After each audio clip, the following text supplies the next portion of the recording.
tell you all about what happened. Okay. On July the 9th, 2023, just a few weeks ago, Jessica and Travion, they were excited. She was 37 weeks pregnant at that time, and they were really, really looking forward to the delivery of their firstborn child. Her water broke at about 10 o'clock in the morning on the 9th. Appropriately, she went over to labor and delivery over the Southern Regional. They admitted her and put her on an IV and gave her some medicine to basically progress the delivery. She labored for about 10 hours, and then probably around 10, or strike that about 8:40 in the evening, she was fully dilated, and they told her to start pushing. Well, during the course of the pushing, the baby stopped descending. There's something called a shoulder dystocia, fancy word for saying that the baby's shoulders could not fit through the pelvic girdle. It got stuck by the bone there in the pelvic girdle. That was recognized, and what wound up happening after that is just brutal. Dr. St. Julian came in, and she, in the process of trying to deliver this baby, pulled on the baby's head and neck so hard and manipulated them so hard that the bones in the baby's skull, face, and neck were broken. When Dr. St. Julian finally took Miss Ross to the operating room for a C-section, cesarean section, where they cut the belly and deliver the baby through the abdomen, when the womb was open, the feet came out, the body came out, and there was no head. The head was stuck in the vagina, and the head subsequently was delivered vaginally. The baby had been decapitated. Dr. St. Julian was grossly negligent for applying ridiculously excessive force on the baby's head and neck. Dr. St. Julian and the nurses at Southern Regional Medical Center, they were grossly negligent for not getting the help of the on-site in-hospital OB in a timely manner. They have a hospitalist obstetrician who's there on site. And when doctors have problems with delivery, the first thing you do is call them and you get help. You get another perspective, another angle. This was not done in a timely manner, negligently. And then also, the nurses at Southern Regional Medical Center were grossly negligent for failing to advocate and insist in other capacities that Ms. Ross got a C-section quicker, sooner, in a more timely manner. So those are the allegations that we claim in this suit. We just filed it. We're going to be very, very aggressive with the discovery. We're going to put all of these people who were in the room under oath and find out what they have to say specifically about what happened that tragic, tragic evening. That is the essence of our suit. That's the essence of the press conference, and we're going to open things up for open things up for questioning right now. Have you spoken with the hospital? I mean, why do you think they tried to cover this up? Yeah, we cannot speculate about what the motivations were for the lack of candor, the lack of disclosure, the misrepresentation, and the fraud. We will find out because we're going to put everybody under oath, and they're going to swear, and they're going to tell us what they were thinking. We don't know.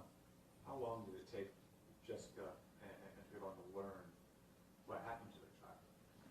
Attorney Lynch, if you would. This is dealing with the fraud and cover-up. The family went in on the 9th for the delivery of the child. They were not notified of what actually happened until the 13th, a few days later. And that was from the medical examiner? That wasn't No, that was from the funeral home. That was from the funeral. Yes. Can you also speak to the fact that they were not allowed to hold their child? Yes, they were not allowed to hold their child. The hospital basically said, hey, well, we can't let you hold the child. We can, and my understanding is that they, at one time, did not want them to see the child.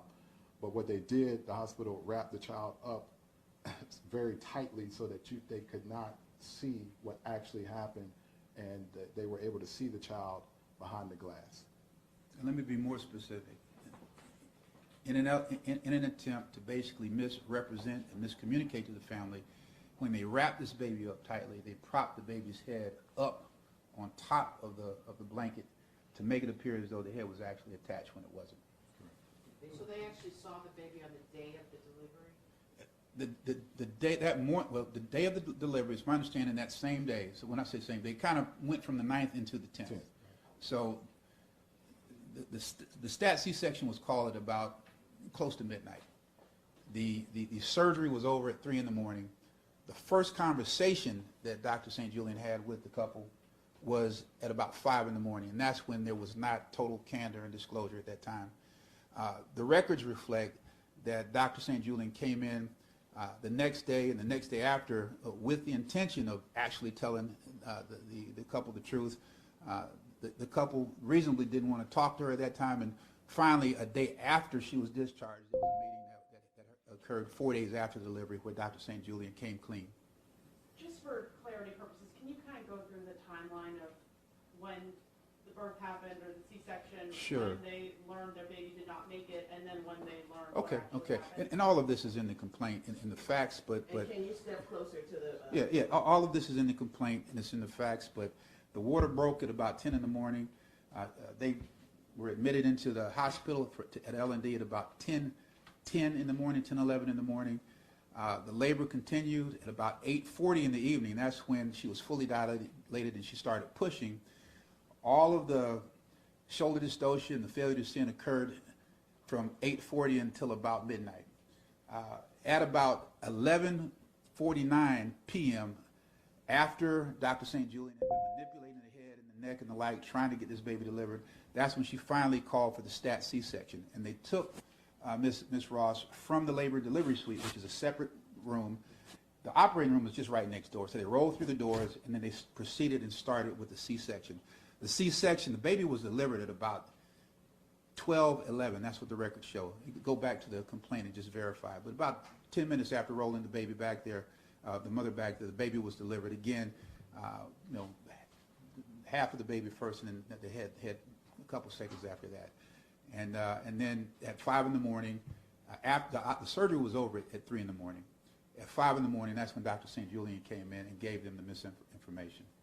Did your clients raise concerns during the delivery about how things were going, and did they feel like they were ignored because of their race? The answer is, in fact, yes. There's going to be more evidence developed in this, but my clients asked for a C-section much sooner than it was ever delivered, while the baby was viable. And I don't know if Jessica or Trayvon are willing to talk about just what the emotional impact has been like. I can tell you, we've asked them to do that. They've declined at this point. It's just too overwhelming for them. I mean, that was the plan as of yesterday, but when they were sitting in the conference room, they looked at y'all and said, we just can't do it. Sorry, one more question. Did they feel like insurance or lack of insurance was playing into this at all, and the decision not to go for a C-section sooner? No. All right. My law partner, Keith Lindsay, just has conclusionary remarks. Thank you, Ron. Hey, thank all of you for coming and attending this most important story. It is as horrific as it sounds. We're happy to email copies of the complaint to each and every one of you. We'll get with our paralegal Alexis for that. And then if you have any questions or requests for interviews, contact Ryan Julison. His number is 321-377-6877. Ryan Julison, and that's Julison at